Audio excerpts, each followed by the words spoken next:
This thing called planning has been around for a long, long time. Well, people would plan out the activities they're going to engage in. More recently, has been a discipline called strategy. People have put those two things together to call something strategic planning. Unfortunately, those things are not the same, strategy and planning. So just putting them together and calling it strategic planning doesn't help. What most strategic planning is in the world of business has nothing to do with strategy. It's got the word, but it's not. It's a set of activities that the company says it's going to do. We're going to improve customer experience. We're going to open this new plant. We're going to start a new talent development program. A whole list of them, and they all sound good. But the results of all of those are not going to make the company happy because they didn't have a strategy. So what's a strategy? A strategy is an integrated set of choices that positions you on a playing field of your choice in a way that you win. So there's a theory. Strategy has a theory. Here's why we should be on this playing field, not this other one. And here's how, on that playing field, we're going to be better than anybody else at serving the customers on that playing field. That theory has to be coherent. It has to be doable. You have to be able to translate that into actions for it to be a great strategy. Planning does not have to have any such coherence.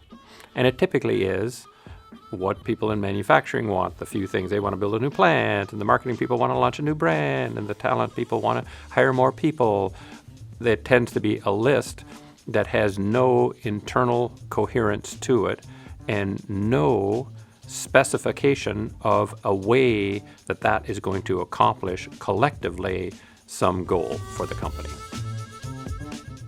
See, planning is quite comforting. Plans typically have to do with the resources you're going to spend. So we're going to build a plant. We're going to hire some people. We're going to launch a new product. Those are all things that are on the cost side of businesses. Who controls your costs? Who's the customer of your costs? The answer is you are.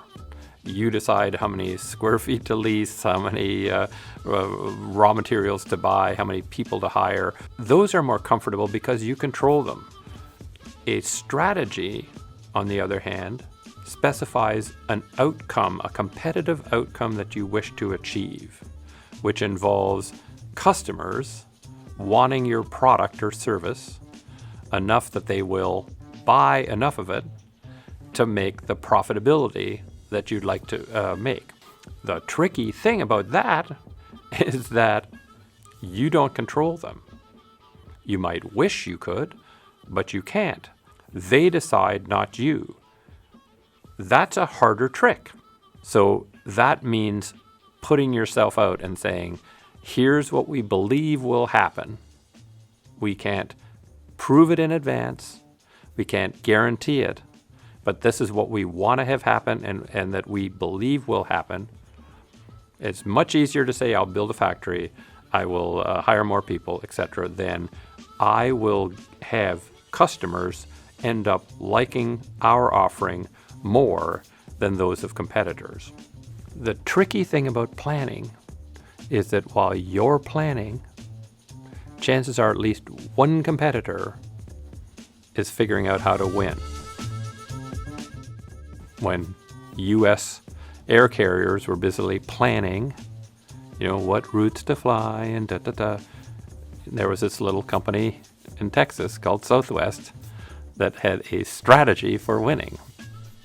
And, at first, that looked largely irrelevant because it was tiny. What Southwest Airlines was aiming for was an outcome. What they wanted to be is a substitute for Greyhound, a way more convenient way to get around at a price that wasn't extraordinarily much greater than a Greyhound bus. Southwest said everybody else is flying hub and spoke. They have hubs and they fly hub and spoke. We're going to fly point to point. so that we don't have aircraft waiting on the ground, because you only make money when you're in the air. We're going to only fly 737s, one kind of aircraft, so that our gates are set up for those, our systems are set up for those, our training, our simulations are set up. We're not going to offer meals on the flights, because we're going to specialize in short flights. We're not going to book through travel agents. We're going to encourage people to book online, because that's less expensive for everybody and more convenient. So their strategy ended up being having a substantially lower cost than any of the major carriers, so that they could offer substantially lower prices. Because it had a way of winning, it got bigger, and then bigger, and then bigger, and then bigger, and bigger, and bigger, and bigger, until it flies the most passenger seat miles in America.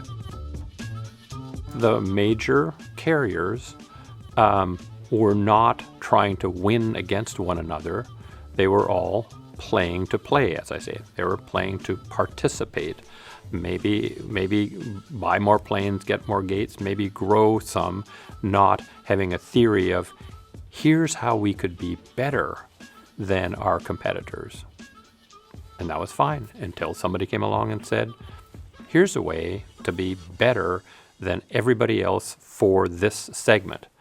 And so that segment then goes. It's gone, and the main playing to play players have to share a smaller pie that's left over after Southwest takes whatever share it wants.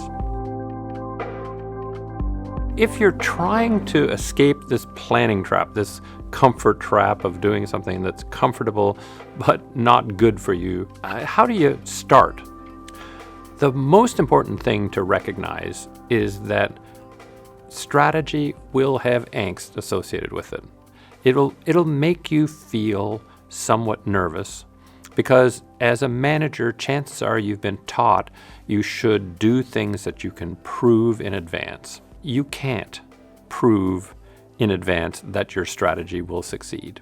You can look at a plan and say, well, all of these things are doable. Let's just do those because they're within our control, but they won't add up to much. In strategy, you have to say, if our theory is right about what we can do and how the market will react, this will position us in an excellent way. Just accept the fact that you can't be perfect on that and you can't know for sure. And that is not being a bad manager, right? That is being a great leader, because you're giving your organization the chance to do something great.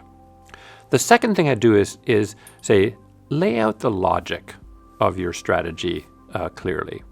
What would have to be true about ourselves, about the industry, about competition, about customers for this strategy to work? Why do you do that? It's because you can then watch the world unfold, right?